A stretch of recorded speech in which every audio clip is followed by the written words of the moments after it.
صاحت جبيني ويا ابن الدهر.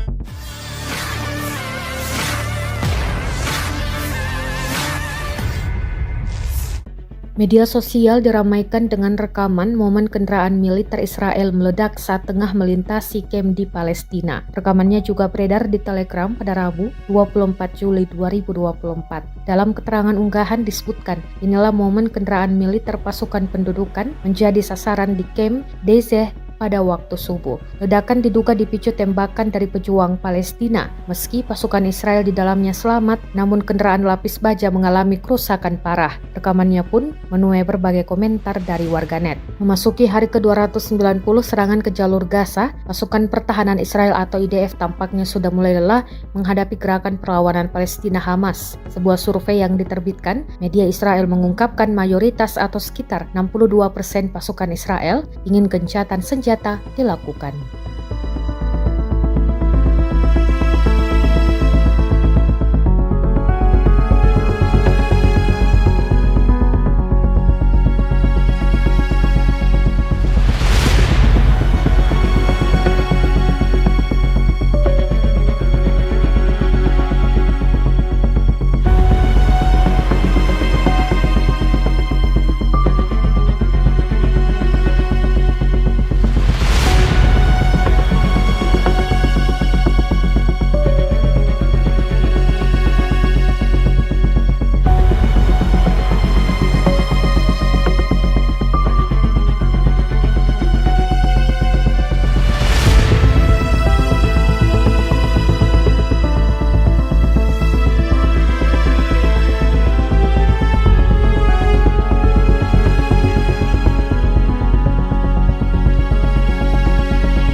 Download Tribun X sekarang, menghadirkan lokal menjadi Indonesia.